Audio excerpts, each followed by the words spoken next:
Hello everyone, কেমন আছো সবাই? আজ আমি আবার একটা রেসিপি নিয়ে চলে এসেছি। রেসিপি হচ্ছে কারি পকোড়া।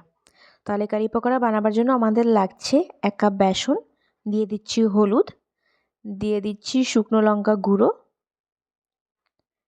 আর দিয়ে দিচ্ছি স্বাদ মতন নুন। এখানে আমি একটু জোয়ান নিয়ে নিয়েছি, যেটাকে আমি হাতে আগে থেকে ক্রাশ করে নিয়েছি। সব কিছুকে একসাথে মিশিয়ে নেব। আগে ড্রাই ইনগ্রেডিয়েন্টস ভালো করে মিশিয়ে নেব। তারপর আমি এখানে ইউজ করছি 1 কাপ মতন জল। জল দিয়ে ভালো করে আমাদের একটা ব্যাটার তৈরি করতে হবে। ব্যাটারটা কিন্তু পাতলা করলে চলবে না, ব্যাটারটা একটু ঘনই রাখতে হবে। ঠিক যেরকম কনসিস্টেন্সিতে আমি করছি অতটা কনসিস্টেন্সিতেই ব্যাটারটা কিন্তু রাখতে হবে। এবার আরেকটা পাত্রে আমি নিয়ে নিচ্ছি 1 কাপ বেসন, নিয়ে নিচ্ছি সেম কাপে 1 কাপ দই, নিয়ে নিচ্ছি 1 চামচ হলুদ, এতে দিয়ে দেব আমি স্বাদ মতন নুন, দিয়ে সব কিছুকে একসাথে ভালো করে ফেটিয়ে নিচ্ছি। সব কিছুকে ভালো করে একসাথে মিশিয়ে নেব।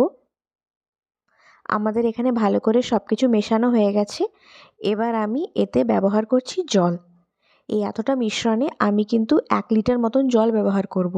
আমাদের একটা খুবই পাতলা ঘোল তৈরি করতে হবে। দেখুন আমাদের পাতলা ঘোলটা কিন্তু তৈরি হয়ে গেছে। এটাকে এবার আমি ঢেকে 10 মিনিট মতন রেস্টে রেখে দেব। এখানে আমি কড়াইয়ে একটু তেল গরম করে আমাদের আগে থেকে বানিয়ে রাখা ব্যাটারটা ভেজে নেব। এটাকে আমরা ছোট ছোট পকোড়া শেপে ভেজে নিচ্ছি। সবকটা পকোড়া আমাদের ভাজা হয়ে গেছে। এবার একে একে সবকটা পকোড়া আমরা তুলে নেব। এবার আরেকটা কড়াইয়ে আমি নিচ্ছি একটু তেল, তাতে আমি জিরে ফোড়ন দিয়ে দিচ্ছি, দিচ্ছি আমি সর্ষে ফোড়ন, শুকনো লঙ্কা, দিয়ে দেব তেজপাতা,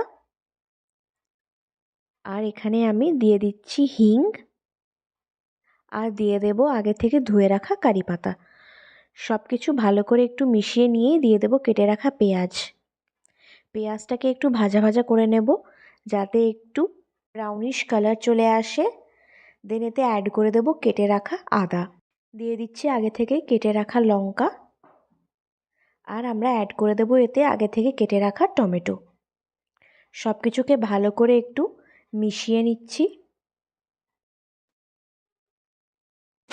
দিয়ে দিচ্ছি স্বাদ মতো নুন, ধনে গুঁড়ো, হলুদ, আর দিয়ে দেব সামান্য জিরে গুঁড়ো, দিয়ে দিচ্ছি শুকনো লঙ্কা গুঁড়ো, দিয়ে সব কিছুকে একসাথে ভাজা ভাজা করে দিয়ে দিচ্ছি পরিমাণ মতন জল। টমেটোগুলো একটু নরম হয়ে এলেই আমাদের আগে আগে থেকে বানিয়ে রাখা ঘোলটা আমরা এতে অ্যাড করে দিচ্ছি। ঘোলটা ভালো করে ফুটে এলেই আমরা আগে থেকে বানিয়ে রাখা পকোড়াগুলো এতে অ্যাড করে দেব। পকোড়াগুলো অ্যাড করে কতক্ষণ 5-10 মিনিট ফুটালেই আমাদের কারি পকোড়া রেডি। মনে রাখবেন, কারিটা যত আপনারা ফোটাবেন তত কিন্তু কারিটা টেস্টি হবে। আমার এই কারি পকোড়ার রেসিপি যদি আপনাদের ভালো লেগে থাকে তাহলে আমার চ্যানেলটাকে ফলো করবেন, আমার ভিডিওটাকে লাইক করবেন,